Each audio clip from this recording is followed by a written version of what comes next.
Ladies and gentlemen, please put your hands together in a big, warm welcome for Max Besana.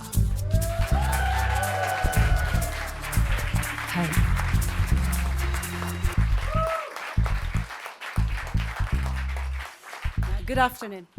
Last week I was putting my kid to bed. He's 10 years old. We have a great relationship. He was looking at these pictures he has next to his bed of him with my parents, him with me, he with his brother, him with his dog. And he looked at me serious and he said like, Mom, ben ik een rare kind? I'm a weird kid. When I was 10, my favorite book was an encyclopedia. Encyclopedia was full of maps of the world. And I could spend hours in the toilet locked because I had a lot of sisters and they would annoy the hell out of me. So I would just lock myself in the toilet with the book and just look for hours at the maps. They were awesome maps. They had colors and they have all the mountains and they had landscapes in them. And I started dreaming. I wanted to see that world. By the age of 12, I could speak 3 languages, which was already a sort of a goal for me to be able to communicate. So not only get there, but also be able to talk to people there, to know about them. I just wanted to see how everything was different from where I was. By the age of 18, I could finally get myself to travel alone. My parents wouldn't let me do that earlier. So within like 4 weeks I was 18, I was gone. I was gone to Patagonia. I took a friend with me. I was like, we're going to do something. And since then, I didn't stop.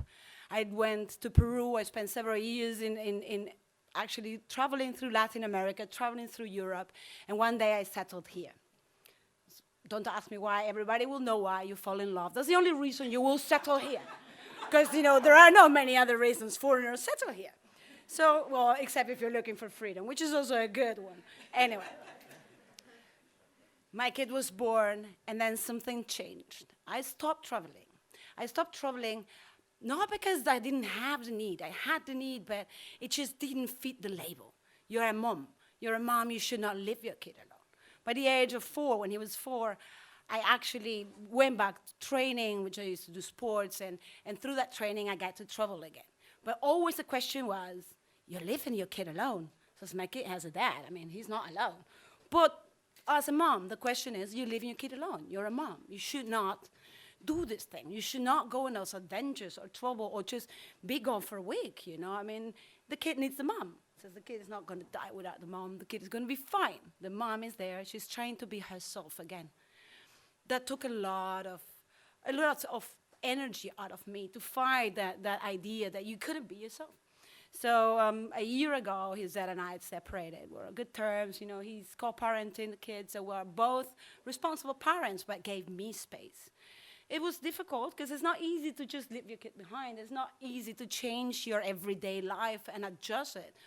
But I thought, I just want to be myself again. So the first thing I did this summer is book myself a trip to Scotland, one of my favorite lands here. So I just put my backpack, just backpacking. I put a tent in, I put my sleeping bag, and I went. First questions, when I said this to people, they were like, you're going to go away for 2 weeks? Like, yeah. And you're going to go with a backpack on your own? Yeah, that's the whole point. Trust me, on my own, with a backpack. That's the traveling I know. I mean, everybody has their own way of traveling. My traveling was a backpack on my own, no destination, no map. We'll see what happens. But because everybody asked, I sort of made up a story that I was going to do something. But by the time I got to Edinburgh, that was gone. And I was like, okay, we'll see. And every day was a different day. I loved it.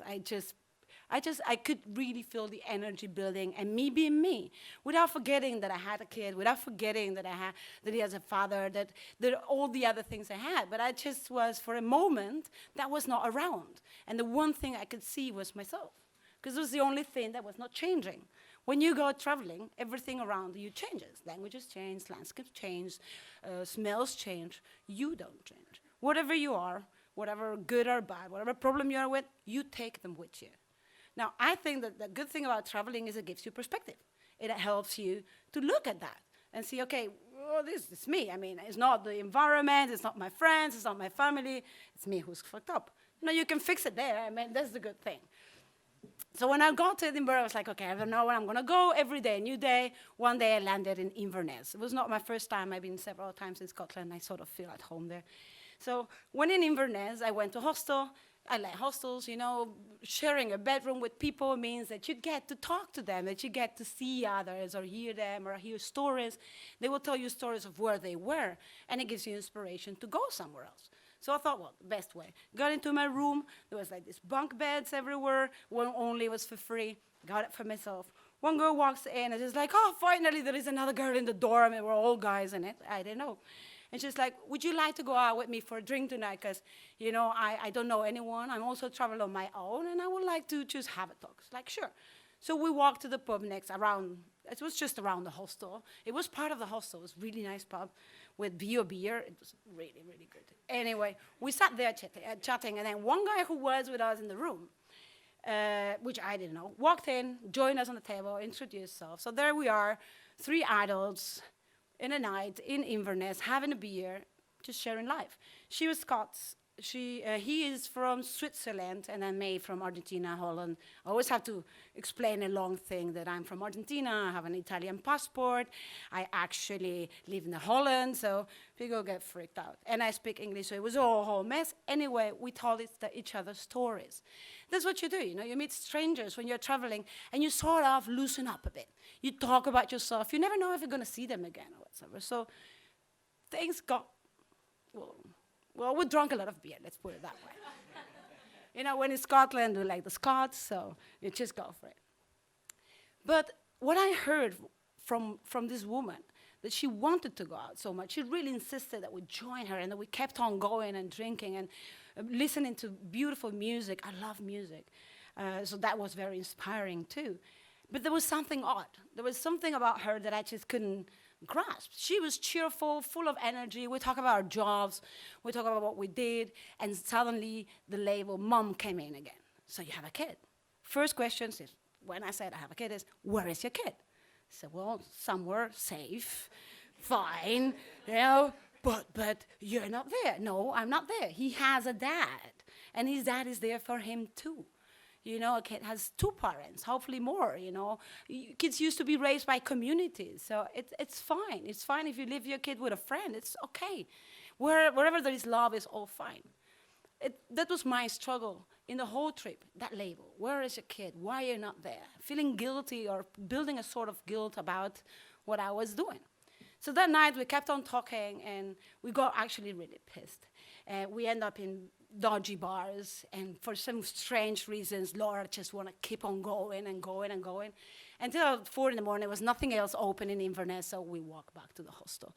The next morning, the Swiss guy was gone. He had to bike somewhere. I went for breakfast. Laura, he was biking from Switzerland to Shetland. Another story for another moment. Anyway, Laura was still sleeping. I went for breakfast. I went back to the hostel to pick up my stuff. Because, well, every day was a different day. I didn't know. I didn't have where to sleep or anything. So I thought, well, we'll see.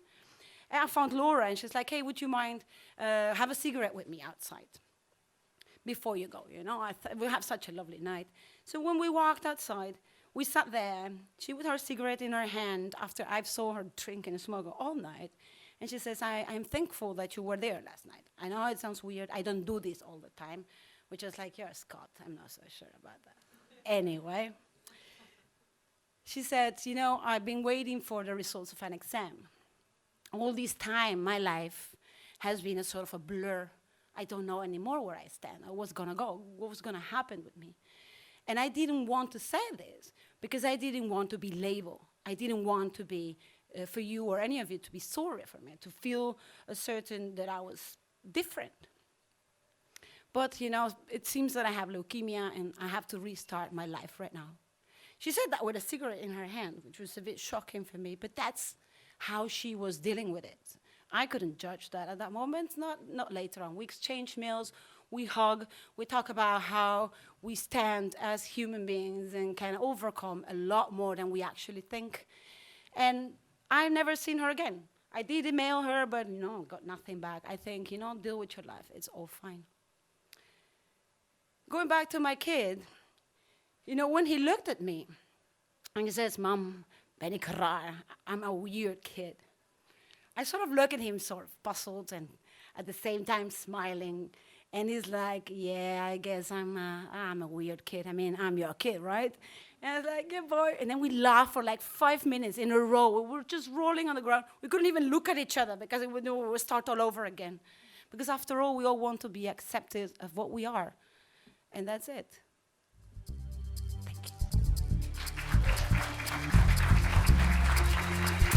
you. Max, Besana.